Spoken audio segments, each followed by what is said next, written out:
And last year was the first year ever that they sold over 1 million plug-in vehicles, Mm-hmm. 37,000 charging stations. We're nowhere near the infrastructure, No. but it'll come, just like gas stations did. The only difference between gas stations and EV and charging stations is we can pick up gas and move it around. We can't do Mm-hmm. that electric.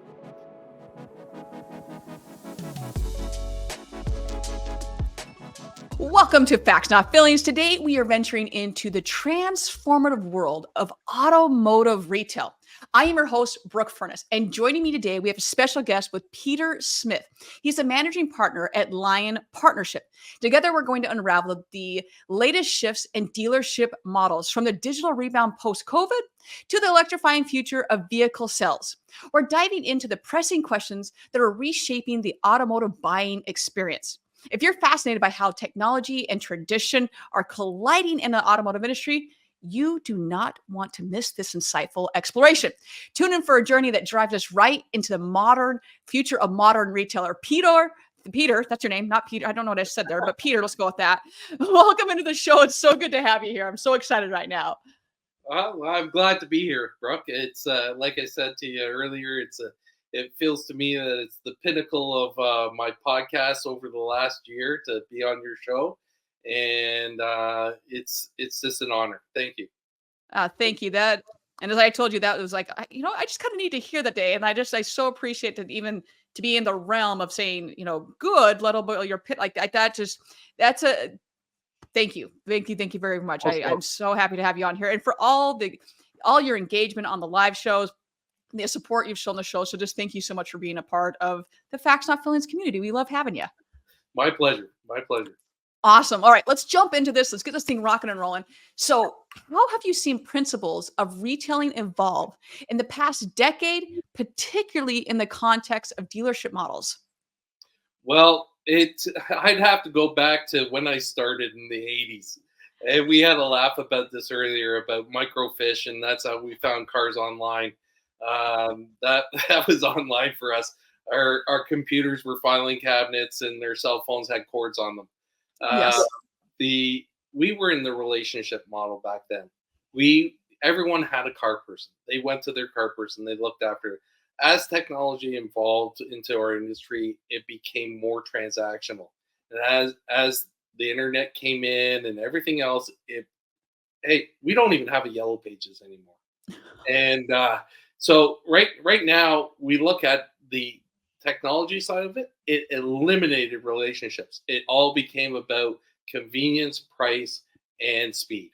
That's it. No more relationship. Don't care. It's out of there. We, in the last 5 years, we looked at our digital retailing as lead generation.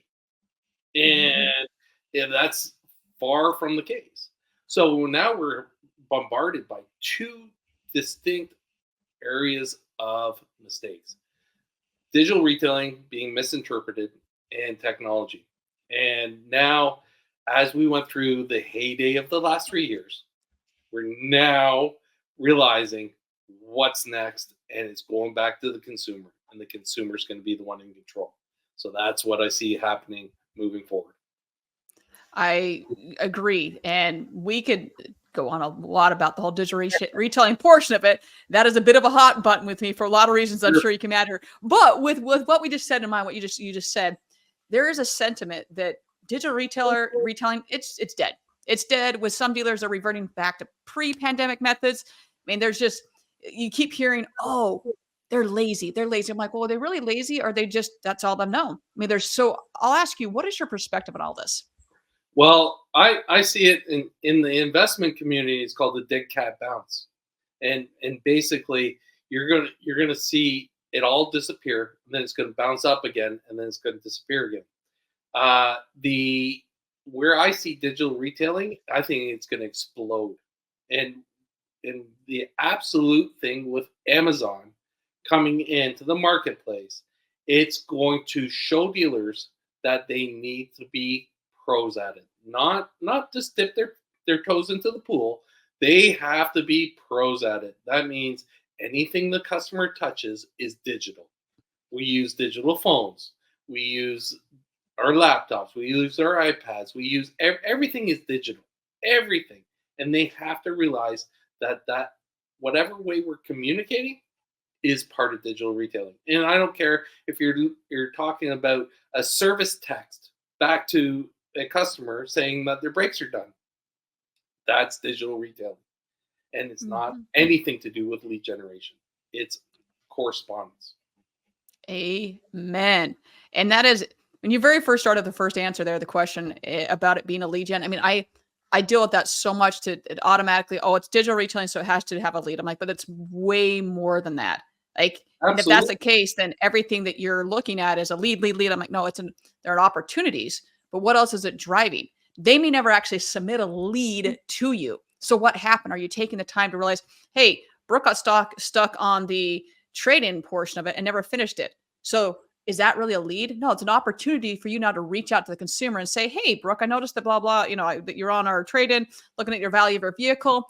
Just want to make sure if I could help you in any way and make it that personalized experience once again. But to get out of that verbiage of it's a lead, it's a lead, it's a lead. I'm like, no, stop saying that. It's not a lead. It drives me crazy. And believe me, we all have the dealers, or we know dealers that are doing a great job at it. And they have other ones that the only reason they put a digital retailing tool on their site was because the OEM told them they had to. And now it's like, well, I don't need to do it anymore. So you see all the spectrum here, I guess, is the bottom line there. So let's take this a little bit further on the topic of digital tools and how effectively are they being integrated into the dealership, both on the sales and service side. They're not. But no. End of story. They're not. And even if they are, they're not being utilized because how many conversations do we have about CRMs? We have Mhm. a conversation about a CRM daily with every single person in this industry. We talk about CRMs and how people don't want to use them. Why? Because now they're being held accountable. And no one wants to be held accountable because then you're measured. And if you're measured, there's failure. And no one wants to accept failure. If we could get past that and understand that, and one of the people that I greatly respect in this industry is David Long, and he talks about his coach talking about twos out of 10. If you're a 2 out of 10, you can you can grow. You have 80% growth. I've been in this business for over 40 years.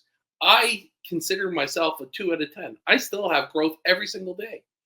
Mhm. We have to look at that whole persona, and when we look at our digital tools, that the data encapsulated or captured from those tools will allow us to create that growth.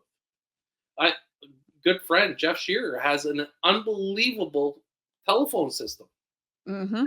that actually will go in. You can ask the telephone questions and it'll pull out that information for you. You don't even have to listen to the call. It's amazing. That's a tool that we need to use for training, for marketing, for every aspect of the dealership, not just liability. Amen to that one. Yeah. So I'm like going through, I'm like, check, checkity, check, check, Yeah. check. Yeah. So much right there. And it Think is, about it. it's Think what about was this. that? Think about this. How many times you call the dealership? This call will be recorded for training and live or training and Monitoring purposes.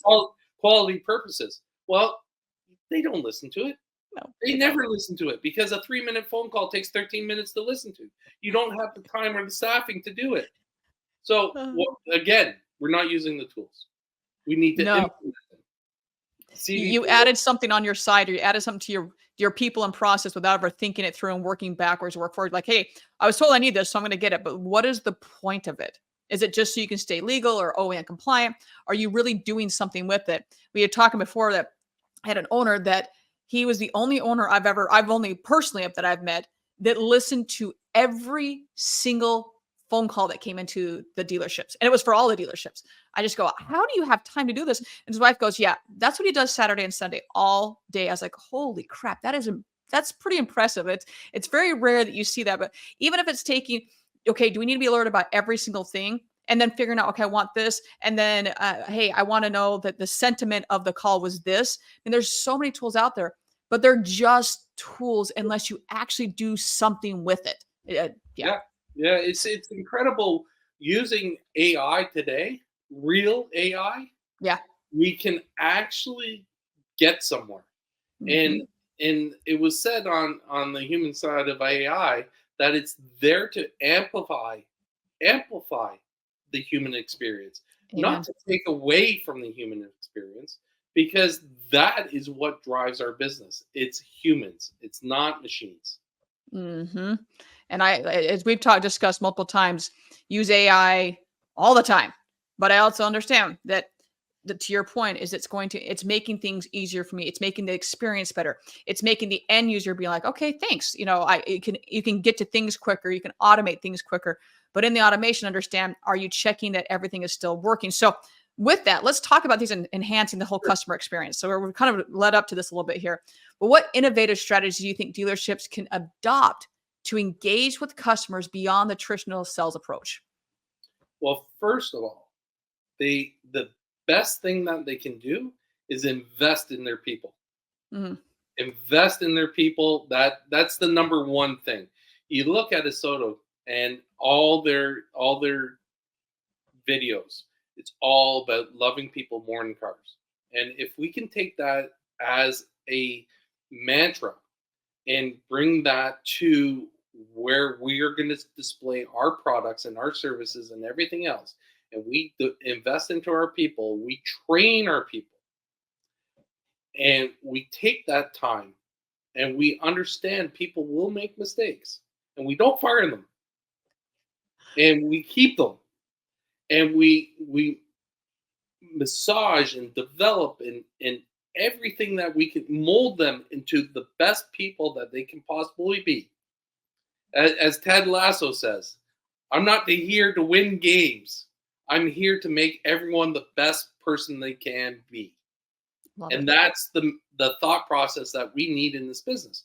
Once we get that whole mindset, then we can start developing our teams through processes and technology.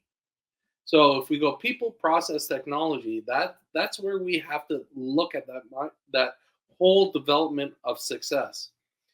I did an 11-part article series on the hidden cost of turnover. That was a great one. You cannot believe the costs involved until you actually get right down deep into it. And I took all the NADA data and I extrapolated it out to actually get into the nitty gritty of it. You're looking at a B class tech at $130,000 to replace. That's nuts. That's so nuts. A salesperson is 119,000. Wow. 119,000. I was on a call just recently with a dealer, and they have 42 salespeople. The average turnover, national turnover, is 67% per annum on sales. Think of the money. Mhm. And the reason why they Light it don't on fire. the reason why they don't look at it is because it's not on the statement. And too many people look at the foundational basis of the statement being the be all end all of the dealership. It's not. And that's Mhm. why I said it's not about going into a dealership and saying, okay, let me see your books on your software pricing. Let's see your hardware costs. Let's see your employment costs. All these things. It's not. It's actually developing the business from a car lot to a real business. And we have that ability right now to do it because we're right now at the cusp of the massive profitability we had over the last 3 years to going back to racing to the bottom. And we Mhm. don't need to go there. We don't. And you bring up a really good point there, is that when it comes to those expenses, it's too often it's seen that, oh, it has to be black and white on this piece of paper. When in fact, there are so many other ways to see if you're profitable, because you could be spending, from a marketing standpoint, you could be spending let's say $30,000. And if I come in and I just see that, I'm like, I can't do any analysis on that at all because I need to see how the traffic is coming in, if it's being done correctly, if your process is correct in house. There's so many things that go into that one tiny number, which they could be literally big numbers as well. But we'll just say a singular number. There's so many things that play a part in it. Do we own our data? Is it going to the right place? Once maybe the agency is doing a great job, but the process in house sucks. Okay, then that's a whole other thing. So how can we make that process better? Are you training them? Are the last time that you trained them was you threw in front of a computer like, hey, good luck, figure it out. Like, is that your training? We got to talk about this a little bit. Are you looking at with your leads, we'll say, back this funness of leads, but the lead providers are coming in. Are we treating them all the same? Are we treating them differently? Because they are 100% way different. And then they're in different areas of the sales cycle of where they are. They may be 90 days out, but we're going to give them the same message as if someone was ready to buy today. Like that makes absolutely no sense at all. Like that goes back to the just lighting money on fire. And the same thing goes with fixed ops as well. I mean, how are we treating that customer?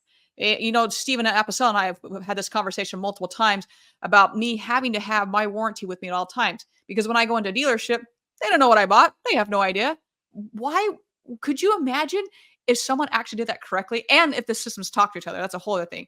But if all those things were perfect harmony, and I didn't have to do that every single time, how happy would your employees be and your consumer be? It makes such a difference when you get everything that talks to each other. And then that's the product portion of it. But the people and process have got to be lined up before that product or technology is ever introduced. I cannot stress it enough. Cannot stress it enough. Exactly.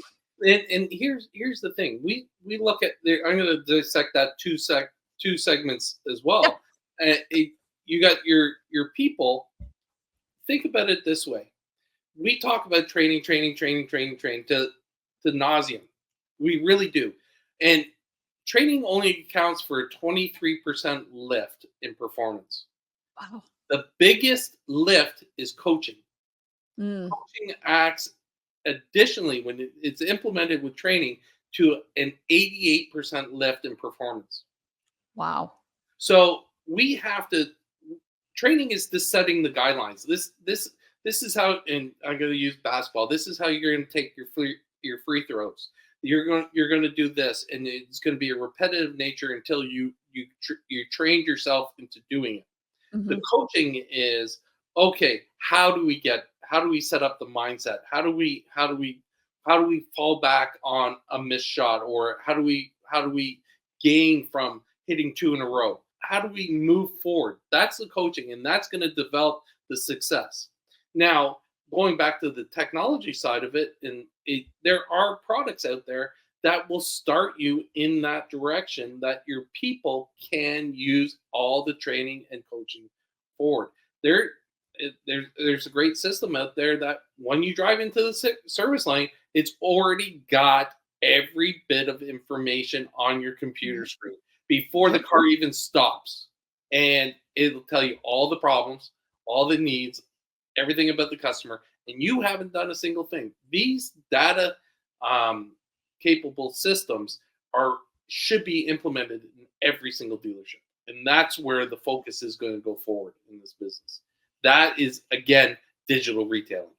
Yeah, agreed. And going back to that is that too often it gets lumped in sales. Like, no, it's service as well. This is going back, God, it's probably 15 years ago, maybe 20 years ago, probably at least 15.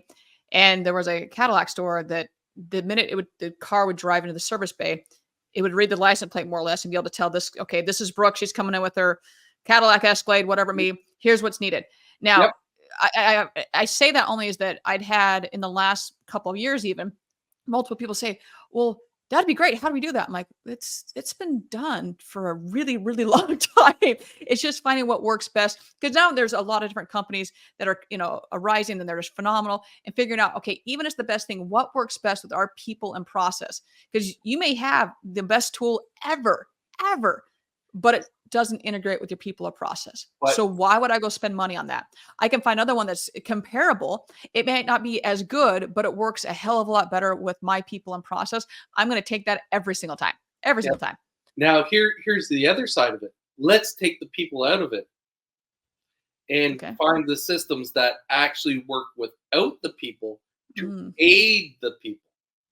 I represented a dealer or a company a year and a half ago that had just used something as simple as Apple AirTags Okay. and then mapped the dealership out.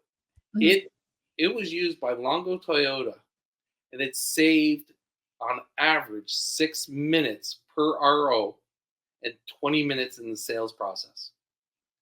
That's Think about awesome. that time, and there was no data input whatsoever for the process. Yep.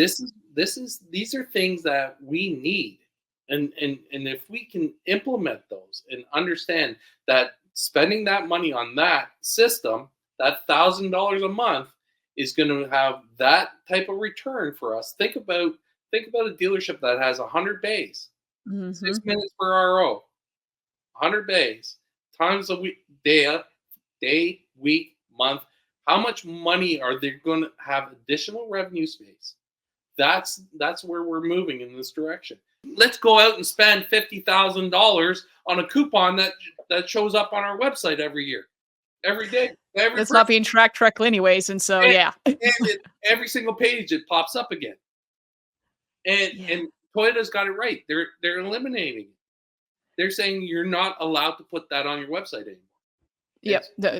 Yes, then that is true. Toyotas, and then also with assuming that cars, well, by the time this airs, we'll see. But the cars rule, there's a whole bunch of implications on that, whether or not you can use it. Then from a tracking standpoint, is it even being tracked correctly, or you're relying on some proprietary dashboard that's only going to give you what they've catered to make you look good.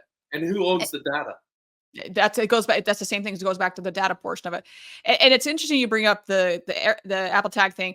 There was it was Tedding's fixed op roundtable. I got introduced to I think it was the CEO of TrueSpot, and that was the one of the first things that I brought up to him because so Chris had a dealership that was downtown Chicago. The dealership was in one spot. The service department was like 5 miles away from him. To get to where the cars were, another 5 miles away. Now, if anyone is familiar with downtown Chicago, 5 miles can take you a half hour at least, maybe longer. And so Mm-hmm. to try to conduct business and be profitable was just was definitely a feat of yeah, took a lot to say the least. And so I go, are you guys just using air tags or how are you doing this? And if I'm in downtown Chicago and I'm below the street, 6 floors below the street, is it still? So we were talking all about this. Like, man, I've never even thought of any of this. And I go, well, welcome to being in a city. But it was so interesting to your point of how much time it saved. Hey, we can't find the keys to the Infinity over here. I can't find the keys to whatever. Where are they? Instead of looking around and being paged 15 times and then realizing, oh shit, they're in Brooke's wallet or in her purse when she's off today. We automatically, without doing anything, if we need to know, we can just quit. It's already tracking everything. So Exactly. it's little things like that we are. I won't say we're taking for granted, but we're just not investing in them to say, okay, will this work with everything? Maybe you get Apple tags and everyone has Androids. Well, okay, then you got a problem. So really Well, looking at it and say, okay, we need to go tiles or once again, look up TrueSpot. I mean, they do a phenomenal job as well. There's some well, completely here, didn't think we were going this direction. here's one right there in that this whole case scenario. We're both in the snow belt. Hmm. You more than I, but A little bit. with that, how about dropping keys in the snow? When are Oh you my gonna God. when are you gonna find them? Hmm. And how are you gonna find them? Well, these systems allow that, and you're no longer losing a $500 key. Hmm. And these people are just not recognizing the need, and they're looking for the big shiny lure because all they think about is lead generation. The more leads, the more appointments the BDC is going to get, the more appointments the BDC is going to get, the more appointment shows where the sales department or the service department, and this extrapolates down through the funnel. And now we have 80 conversions per day on service, and we have 40 per week on sales, or whatever the numbers are. It is, we're not looking at the operation side, No. and that's the missed boat. We are on the missed boat because that is important, because that's where the customer retention side's coming. Yes. And I'll even say, like, when you go and look at the leads, you're only looking at a small portion of your business. What happens to the other 80%? that submitted a lead 2 months ago and we've done jack shit with it. Or even I'll say a week ago, because a lot of people after 48 hours, like, they're not on the market. Well, they're still in the CRM for a reason. Did they buy? Did they not buy? How can we best interact with them? Because I can tell you, Amazon, I may look at something, I didn't submit anything, but I'm automatically getting, hey, you may be interested in this. Hey, Brooke, you may be interested. And a week later, I'm still getting that. A month later, I'm still getting whatever I was looking at. So I didn't I have to get it. ever submit anything, but knowing how, or let's take it another direction of, and I apologize, Jason Wright, if I get this metric wrong, but more or less, the majority of the leads we're getting into our CRM, it's on one vehicle. One vehicle.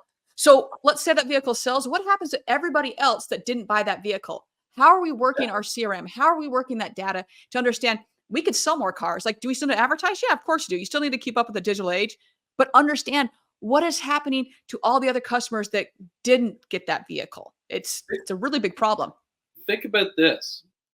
If we have the technology today, and this was something that I was discussing with a colleague and about his product, and he was telling me about the extrapolation from his phone tool and using AI to go out and search keywords and things like that. Mhm. His system has the capability of knowing if the BDC agent asked for the appointment or the customer asked for the appointment, Yep.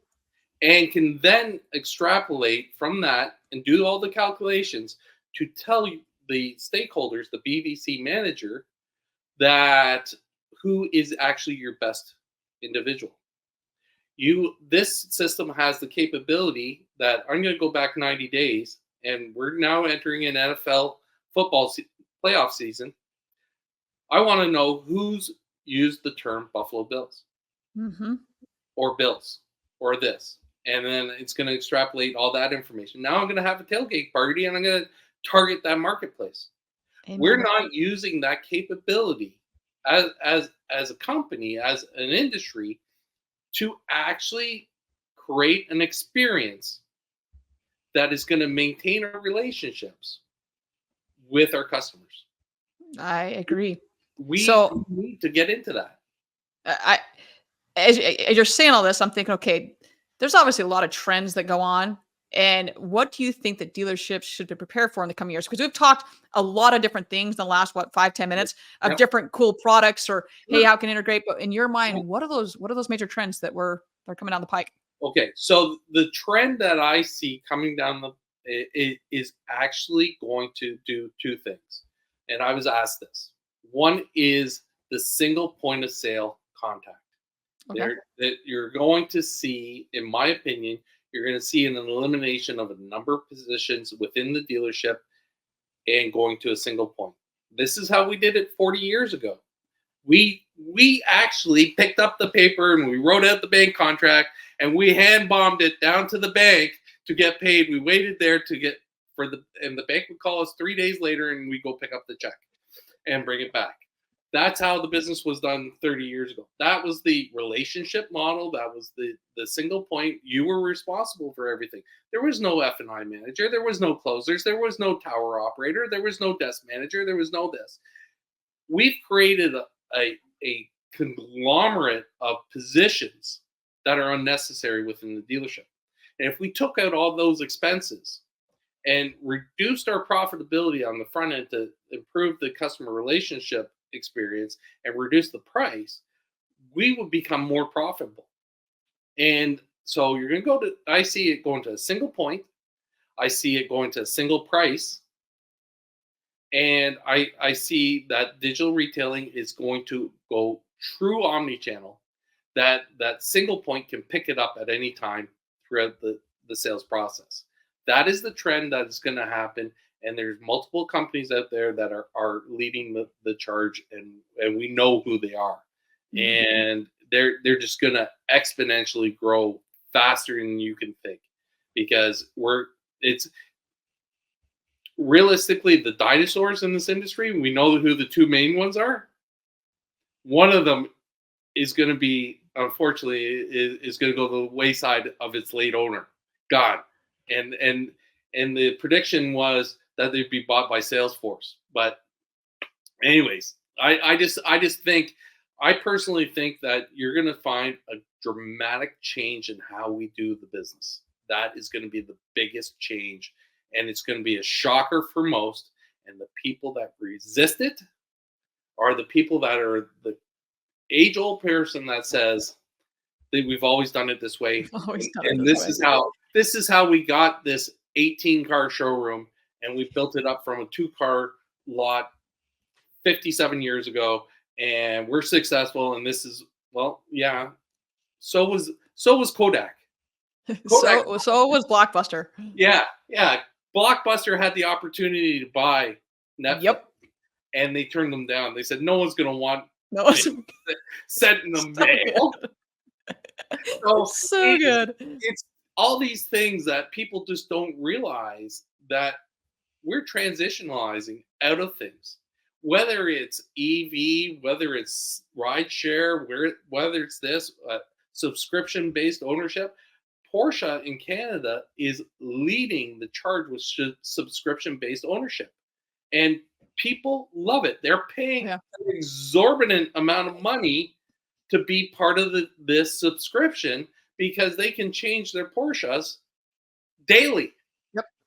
Cadillac did the same thing at least 20 years ago. And yet Yeah. a lot of people don't talk about that. I'm like, it's been around for a long time. Why Oh do we yeah. not do more? Yeah. And Volvo did it in Canada and sold two Yep. cars under it. Two And cars. Volvo still does it. It's Yeah. just, it's funny. Like I'll be looking at certain stats and it's like, I'm like, do you understand how many people are searching this term, whether it's Yeah. subscription or blah, blah, blah. And like, yeah, we don't do it. I'm like, oh, okay. And that's with any OEM. Like, and it's, once again, the consumer is telling you what they want. This is probably the first 20 episodes I ever did. I had an individual by the name of Chris Tregas, and he's a security. I'm going to script. He's like, I'll say he's like a Tom Clown with security, but on steroids when it comes to working Yep. at a dealership and compliance. I think at one point he worked for the AG in Chicago. Anyways, he just goes, man, I would love to be able to test drive the new Hyundai Ioniq before, not to try but to see how's it work in winter, how's it work in the Chicago winters versus the summers. There's so much still trepidation about everything, and if OEMs, because it can't just be the dealership, the OEMs got to get behind it as well and say, we will allow you to have that subscription. So you can't, and you could do it as every day. Hey, you get it for 30 days, because you're going to have more adoption, not just EVs, but of other vehicles as well, because people like that. I want a new, it's the same reason I want a new car every 3 years. I don't want to deal with an old car. I want a new car every 3 years. Now, could you imagine having one every 30 days or every day? Man, Yeah. you could have charged pretty much what you want off of that. Well, and Porsche is. Yeah, right. and think about it. The people that can afford it. And I remember back in the early 2000s, I was representing Mercedes, and Mercedes had a car called the SLR. It was a car paired with McLaren, and it was a limited edition car that they they form fitted the seat for you. So it was just incredible. Well, in Canada, they only leased them. And Really? to stop people from buying them, they had the right to buy them after a year, but they only started out with leasing. And people said, well, what's the lease on it? And it was $50,000 down, $18,000 a month, and it was like a $200,000 buyout after 3 years. And people go, that's insane, because at that time housing mortgages were $1,500 for a $500,000 house. Yeah. And people go, that's insane. And we say, you got to understand, the people who are buying these cars can afford it. Will spend that on a bottle of wine. Oh yeah. Yeah. And, By the way, that is my favorite car ever, is the SLR McLaren, Yeah. just in case you're wondering. And it was just incredible. And people didn't understand it. And they didn't grasp the gravity of people paying. People will pay for whatever they want, whenever they want, however they want. It's about convenience. I can tell you right now, if you had a chance to buy the first edition of unworn Jordans, and someone offered you them for $5,000, how fast would you be going to the bank? Oh yeah, and that'd be a steal. Yes. Yeah. I would sell my first unborn child to get those. Yes. Yeah, and people would go, "You're nuts, bro." Right? I'm okay with that.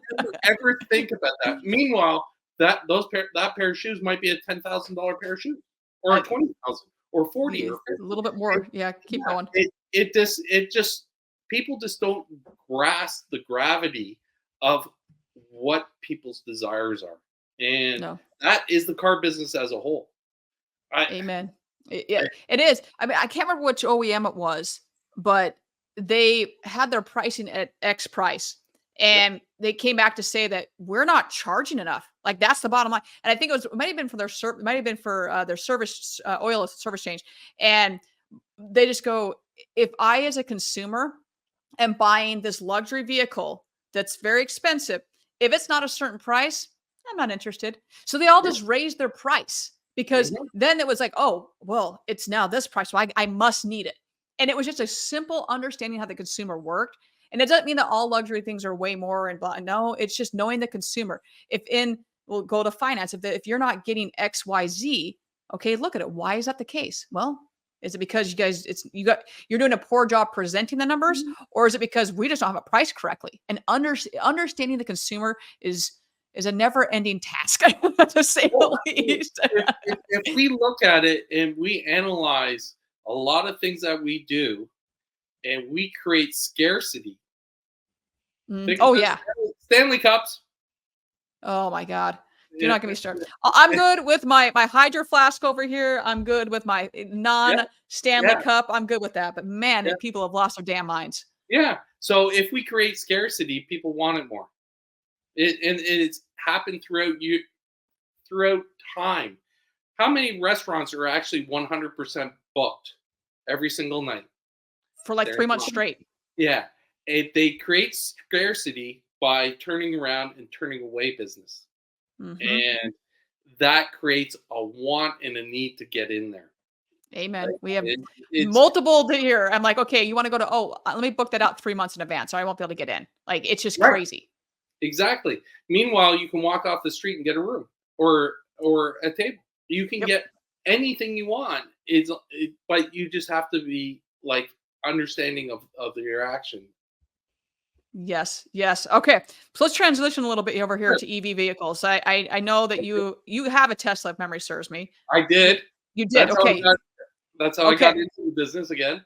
Okay. So you've had a Tesla, but I want to know, how do you see this EV movement impacting dealerships, not just in the dealership model, but also in terms of sales strategies and in service offerings? Okay. So first and foremost, EVs are here to stay. They're not going anywhere. And Mhm. no matter how much we push back, they're staying. And because there is a segment of the marketplace that wants them. Yep. And they will pay for them and they will do everything to have them. End of story. So understand that and embrace it first is the very first thing. Stop pushing back. Second part of it is whether it's going to be a 10% adoption or 100% adoption. It doesn't matter. They're there. So let's get involved. Personally, I went from having multiple Teslas to going back to ICE vehicles and a hybrid because I understand them very, very well, not just in the retail environment, but in the mining environment. I was in the mining critical earth environment for 10 years. So I know everything that's got to go into it and everything else. But in the infrastructure. So I think personally, you're going to see about a one third, one third, one third marketplace. And Mm. when it fully adopts, you're going to see one third of the marketplace being electric, one third being plug in hybrid, and the final third is going to be what they call mild hybrid because they're going to come out, they're going to be there, and they're going to assist us. Who wants to be in a vehicle? And I'm going to ask for a show of hands. Your hands going up too early. Who wants to be in a vehicle that gets 20 miles to the gallon or 25 miles to the gallon? I want to 25. be in a 25 mile a gallon car. Again, 30, 35. And that's where the hybrids are going to come into play. They're going to help. It's just like technology in the dealership. It's there to help.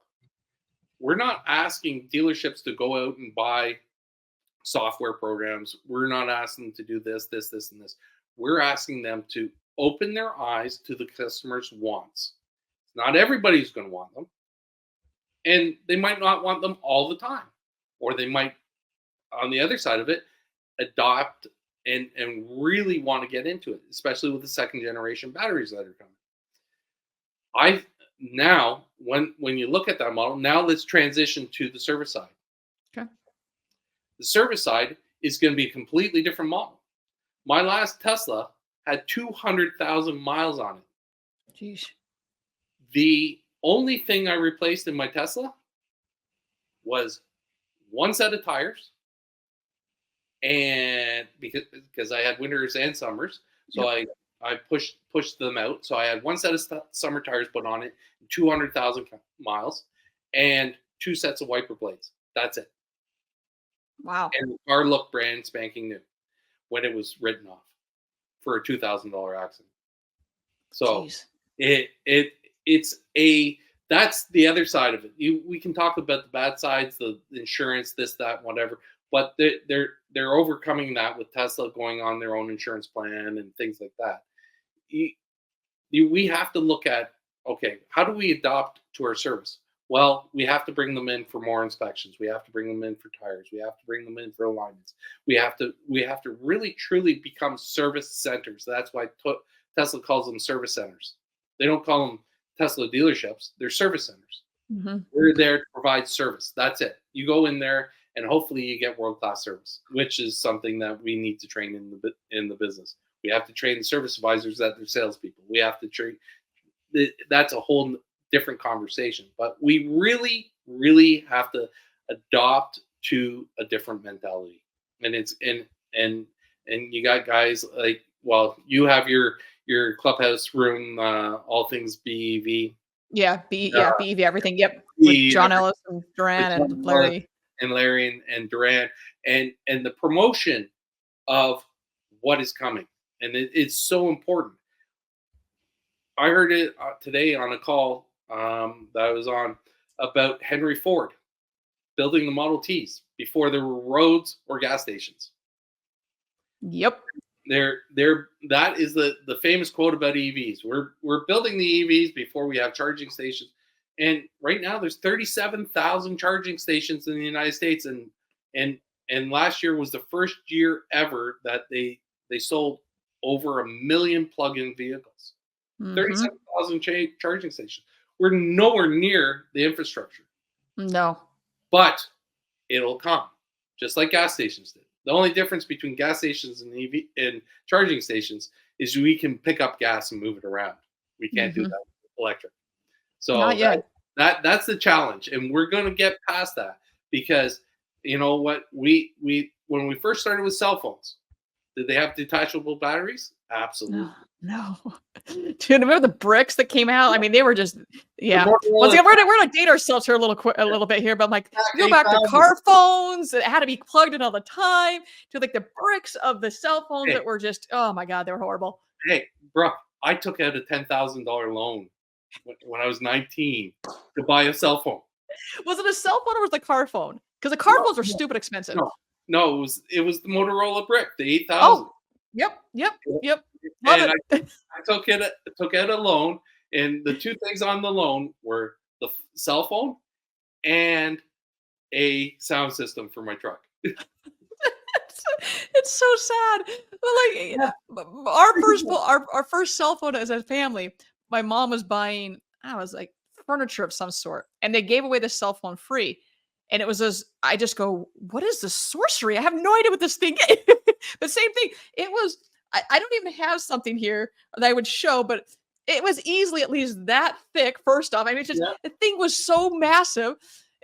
So no, we all had to struggle through this.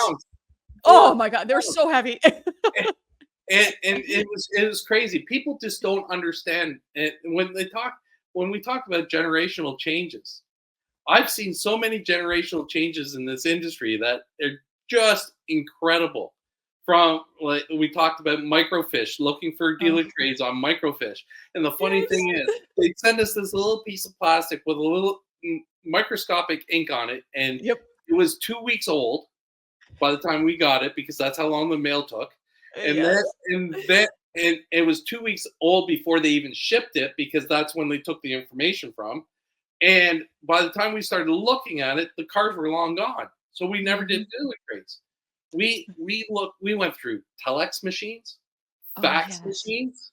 Yep. Our fax machine, and All the this internet leads were on fax machines. yeah. Now the fax machines had rolls. They're thermal paper rolls, Oh my gosh, yes. and you cut it like a receipt, and and people just don't understand that's how information was sent, and they you talk about it having a CD now. Oh, Oh. hey, Grandpa, you listen to CDs? You forgot the 8-track, and then you had cassettes where you had to like Oh yeah, it comes on the radio, your son comes on the radio, like as quickly as possible, lightning fast, trying to hit the damn record button from the radio. So yeah. then to CDs. Yes. Converters on TVs were 13 button Jareds, and you would sit there and click on the button.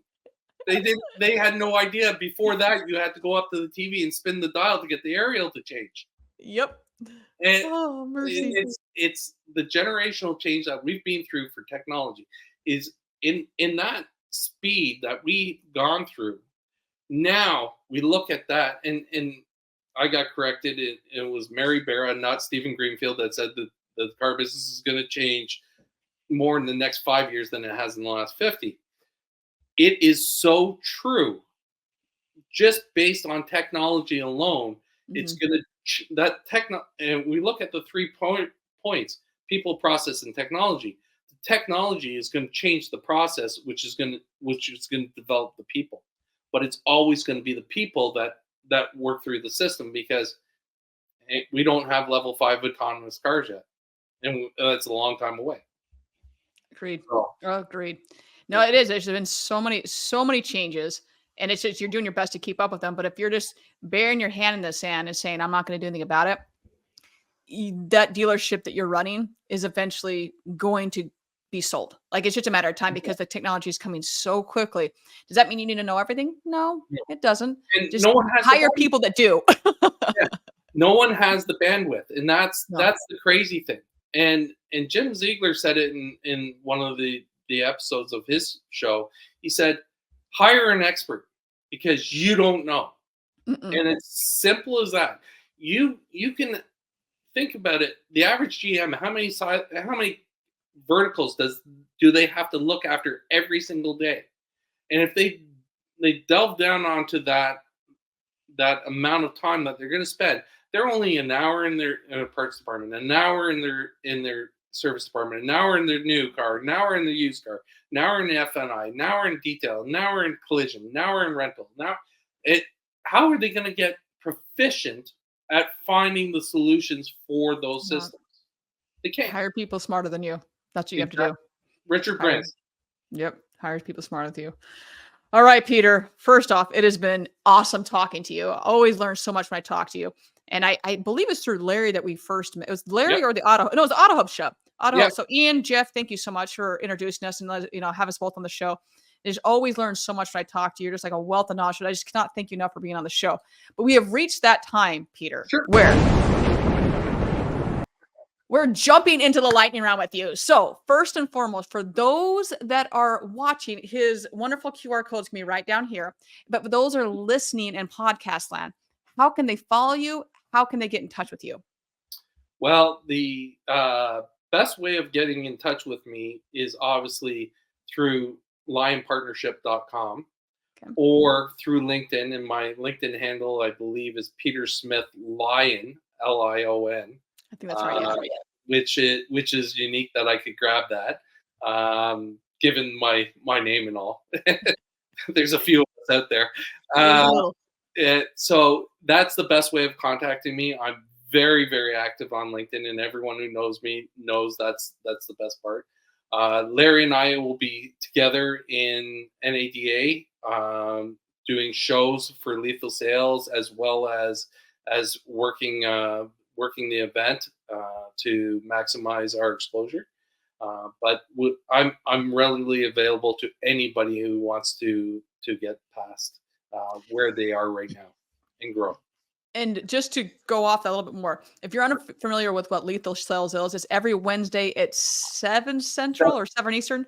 7 Eastern. 7 Eastern, 7. so 6 Central. Every Wednesday, and it's just a killer group of people that you guys always have great topics. It's like it always falls like during the same time I have a meeting. I'm like, dang it, I can't get to it. But no, it's great. So anytime Yeah. I can jump on, I'm jumping on it because it's a phenomenal. You guys do such a great job there. Such a great Well, job.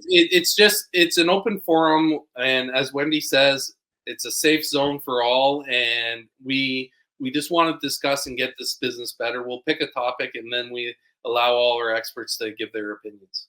I love it. Love it, love it. All right. So the name of the show is Facts Not Feelings, as you well know. So how are you distinguishing facts from feelings, whether in personal life or in business life? Very simple. Facts are data. Data doesn't lie. End of story. You can manipulate it through opinion, but Mhm. the actual fact is 2 + 2 = 4. You can't change that no matter what new math you use. And it's if we look at our businesses as fact, we look at the data as fact, it's the way we move forward and grow. Amen. I wish that I don't know if you see my shirt that I have. It says 1 + 1 = 5, or because I always used to say, I'm like, 1 + 1 = 5. I'm like, where are you getting this? Where is this coming from? Or I'd say 1 + 1 = gorilla. And I'd say that all the time. And today I just have my regular facts, not feelings swag on, but it's true. Like if you're manipulating it, just randomly making up 1 + 1 = blue. Like, no, Yeah. let's stop with that. You want to identify it as a gorilla? Go right ahead. All But right. that's I love it. Okay, so if you could have, well, let's go to superpower. If you could have one superpower, what's it going to be? memory. Memory. Okay, which Memory. leads us And into the next one, right? yeah. Is tell us something that the audience wouldn't know a lot, maybe wouldn't know about you. Well, the biggest one is that I am recovered from 5 years in hospital. That's amazing. And that was from a car accident. It was a traumatic event, and I had to learn how to do everything, and I was rebuilt from the ground up. So when people look at what my biggest thing in life is, it's all about being positive. I don't care if I'm breathing; it's positive. It Mhm. it doesn't matter how bad it is. We can recover. All we have to do is focus. And with that, I will work at everything I possibly can to do better in life. End of story. Wow. Love it. That, and as I said earlier, Ted Lasso, it's not about winning or losing. It's making everyone the best that they can be. Truth. So much truth to that. And I just want to give a huge shout out to you because if someone has been in a serious car wreck or you've been having traumatic brain injuries or anything along those lines, it is a insanely difficult road to even Oh, speak, let alone remember how, like you said, you got to learn how to walk again. And yeah. then I see you now for the first time. We actually spoke on the phone, wasn't through, not aside from the Auto Hub show. Yeah. There it just to be successful in what you do, and success is measured differently to every single person. It I just it doesn't I want to applaud everything you did because I did not know that about you until you were filling out all the questions. I was like, holy hell, I had no idea. And you Yeah. would never ever know that. And that is a testament to you and how hard you've worked and all the time, blood, sweat, tears that you put in Oh, to be able to do it. Cause that's it. That's just, yeah, kudos, there man. there is so many people, so many stories about so many people, and we look at some of the industry titans and leaders that I know of that have been on your show, that I've interacted with outside your show and things like that, and come to see their stories and their lives, and it comes back to everything that you've always said. You don't know someone's story until they tell you. Mhm. So you have to be kind, generous, and empathetic to every person's situation, and that is something that I learned about. Oh, I'm going to tell you, it was 2015. My dad passed away, Mm. and I had to write the obituary. And when I wrote the obituary, I knew I had to learn really who my dad was. And then I looked back and compared it to myself. I said, "Hold on, I have a lot more than my dad ever had, but I'm not half the person my dad was.